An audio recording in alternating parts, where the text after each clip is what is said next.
This week on Moms Like Us, we're breaking down all the drama going on between Denise Richards and her daughter. And I think a lot of parents probably do deal with this, but they're in the public eye, so we're hearing about this. Plus, Heather A. Young explains why it's important for Aunt Anstead to be in their lives. The most important thing is the kids.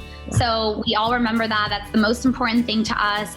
Then why Travis Scott says that he and Kylie Jenner allow Stormi to self-discipline. So I think that every kid is different, and it seems like their child is like super mellow, so maybe it works for them. We've got that plus so much more on today's Moms Like Us. Hey everyone, Chrissy Garibaldi here with Brianne Mans from Stroller in the City, and welcome to Moms Like Us. Brianne, how are you? How's the first week of school going? Oh, it's going good. The kids are all happy to be back with their friends, but it's hectic for me. We are like back to reality, and the city is buzzing, which is amazing, but it's a lot. I'm like, I didn't like ease into it. I basically like jumped into it. Yes, totally. Well, hopefully everything, once the weeks go on, you start getting back into the routine, and hopefully everything kind of mellows out a little bit. Yep, absolutely. And Gianna, she loves preschool. She does. She likes it a lot. We had a little bit of tears at drop off the other day, but she ended up, saying that she loved it and wanted more school. So hopefully, knock on wood, we're getting into a good groove. Amazing. Totally. All right. Well, we've got a lot of mom and dad news to get to this week. So let's kick it off with Travis Scott and Kylie Jenner. Now, Travis actually explained to CR Parade that he and the Keeping Up with the Kardashian star have a natural vibe when it comes to their parenting style. He said, we're like, okay, you got to go to bed at 9. Are you going to stay up till 11 or are you going to sleep now? And it's so cool to hear her say, I'm going to sleep, y'all. He then called her their way of parenting self-discipline. And of course, we know that they are expecting baby number 2. So who knows if they're going to keep that parenting style going. But what do you think about this self-discipline? I don't know. I feel like it can go either way. Like I was literally at the doctor's office with all my kids this week, and the doctor asked about screen time. Mm-hmm. And I have screen time on my son, who's the oldest, 13. I have a screen time on him.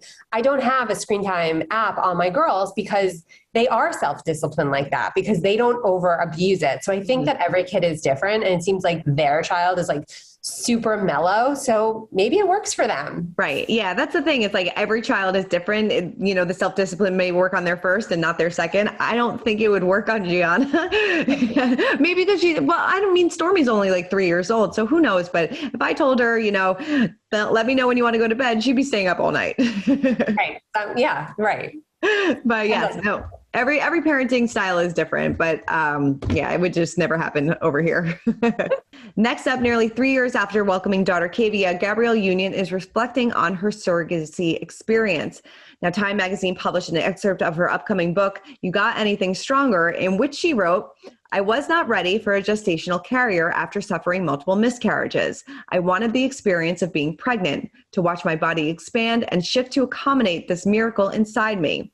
Now, she was prepared to take a drug called Lupron, which can cause early menopause and lead users to break bones very easily. And her husband, Dwayne Wade, said that he tried to talk her out of the decision, and he told her, you've done enough. As much as we want this baby, I want you. We've lost too much in our relationship for me to be okay with encouraging you to do one more thing to your body and your soul. Now, since Dwayne is also the father of Zaire, who's 19, Zaya, who's 14, and Xavier, who is 7. Now, his youngest son was conceived in 2014 with Aja Meteor. Now, during a break with his relationship with Gabrielle, she said she felt especially broken by her struggles to conceive. She explained that the experience of Dwayne having a baby so easily while I was unable to left my soul not just broken into pieces, but shattered into fine dust, scattering in the wind. Now, the couple's surrogate did conceive the baby in 2018, but her baby bump made Gabrielle feel even more worthless, and she saw it as a manifestation of her failure. She cried during the first ultrasound appointment, writing, it was suddenly incredibly real. Dwayne took my hand, and there was so much happiness on his face, I lost it. My cry was a choke stopped up in my throat, tears streaming down my face. It was grief. I'd had so many miscarriages, and looking at the screen, I understood how many potential babies I had lost. That's why I was crying. Kava was born in November of 2018. Oh my God, this just breaks your heart.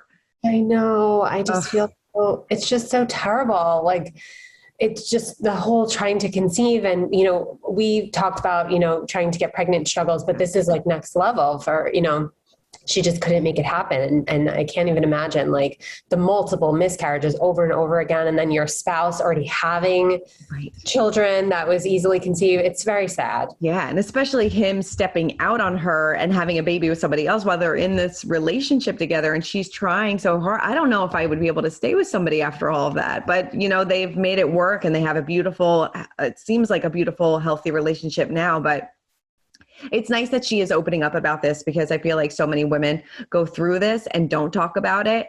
And, you know, at least she's a voice and a face for them to kind of relate to.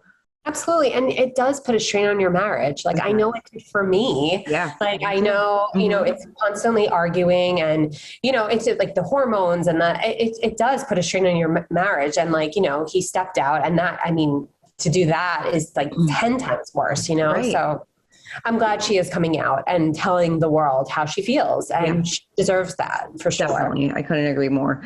All right. What about this this story now is getting very messy that you have? Oh my God. Okay. So Charlie Sheen and Denise Richards' eldest daughter made headlines this week for a TikTok about being trapped in an abusive home. Sheen has since confirmed that Sammy moved out of Richards' house and is currently living with him.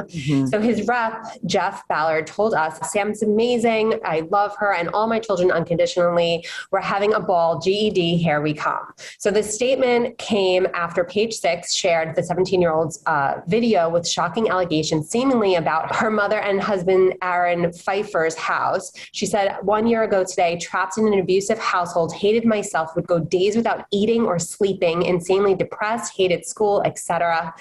The video then cut to a clip of Sammy smiling with a caption, now finally moved out of the hell house, had a spiritual awakening, owned 2 cats, happy single, full of self-love, and dropped out of high school with a smiley face.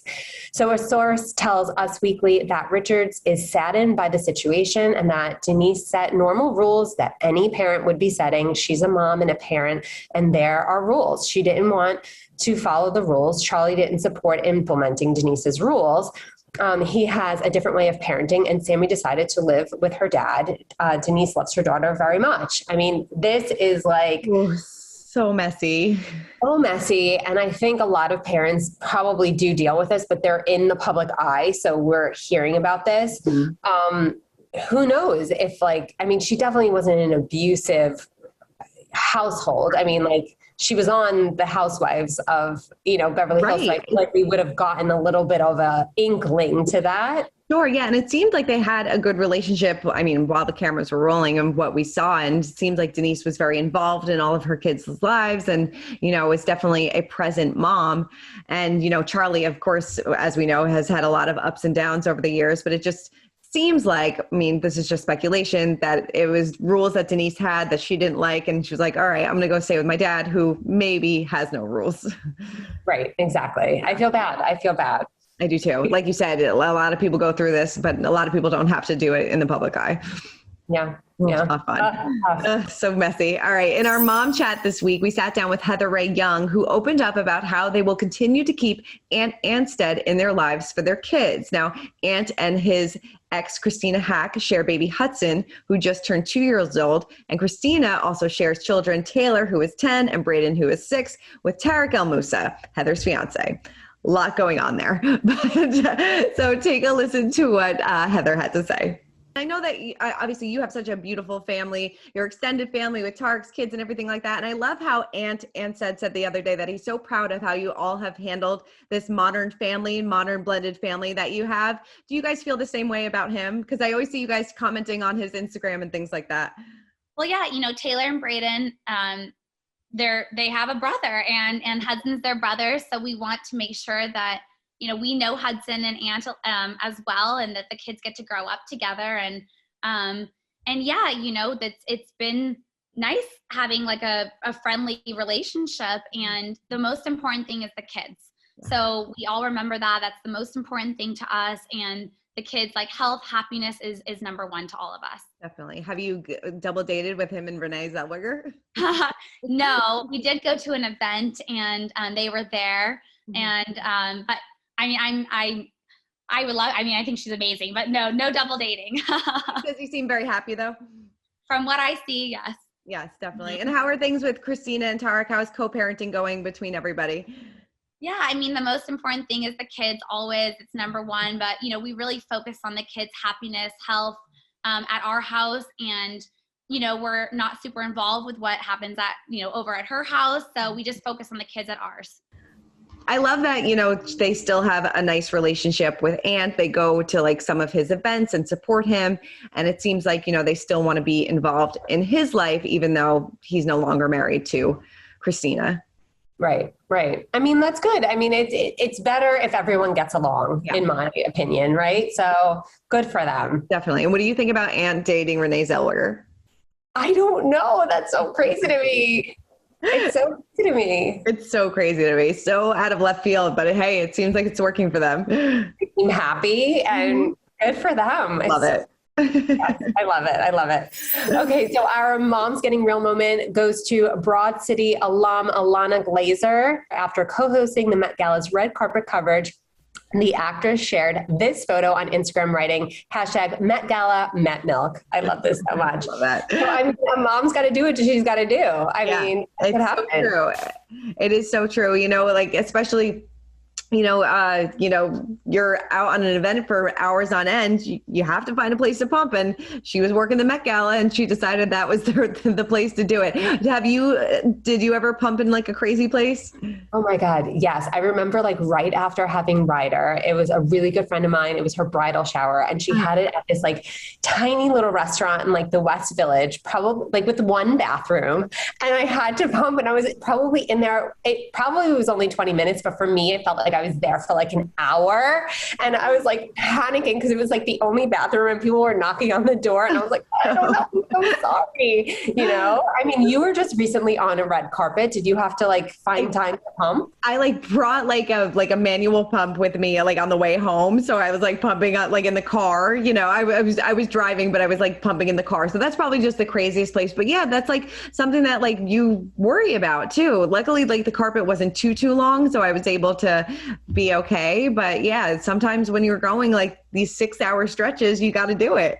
Got to do. So funny. Now, one new mom who was actually missing the Met event was Halsey, and she explained why. And she tweeted, "I am still breastfeeding. I only had my baby 7 weeks ago. There's nothing more American fashion than moms having to go back to work after just giving birth.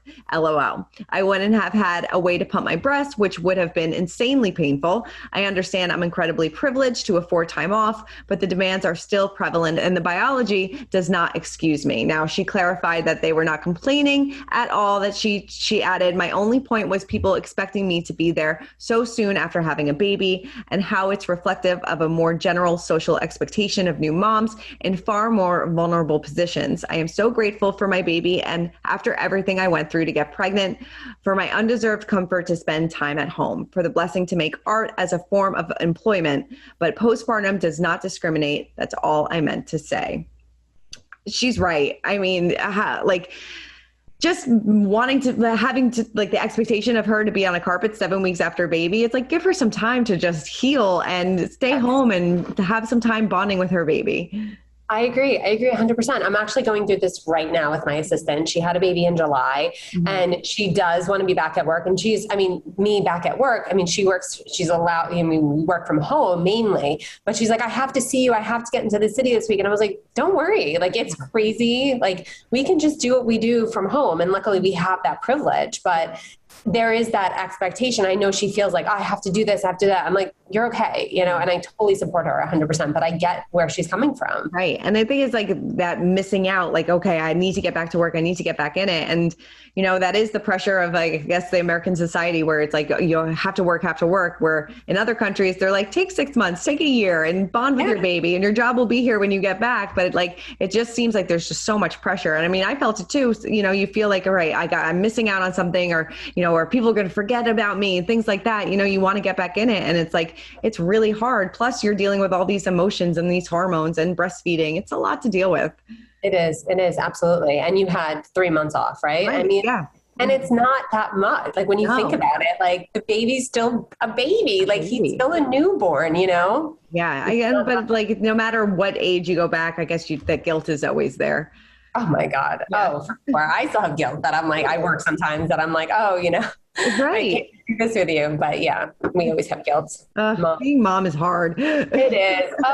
So this week's clapback goes to Jenna Campono after posting a photo of her son in a car seat in September 2021. The Challenge alum told Instagram trolls, I know the chest piece on the car seat should be up. We were at the doctor's office inside. It's really aggravating when people rudely give their opinions in my DMs. If I need advice or opinions, I will ask for it. I'm not going to censor myself because of certain Karens out there.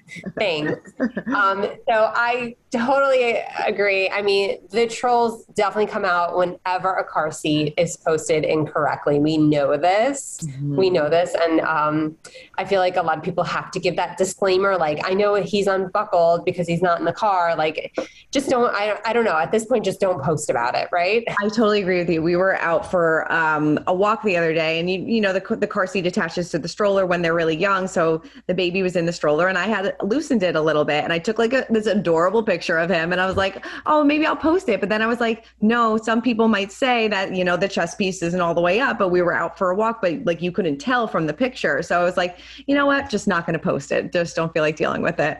Oh my God. No, they'll come out. I told you they came after me when I had like the dog on like one of the kids' laps, and the lady like wrote to the car seat company and was like, yes, it was like this whole thing. I had to take the photo down, and I was like, but it was such a cute photo.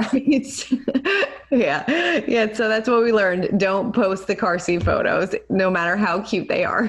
Yes, Totally. Exactly. Well, Brianne, thank you so much for running down all things moms with me as always. Yes, thank you. Enjoy the rest of the week. You too. And everybody, make sure to check out Moms Like Us every Thursday on Us Weekly's YouTube channel. Keep commenting, keep subscribing. Brianne and I will see you next week. Yes. Bye, guys.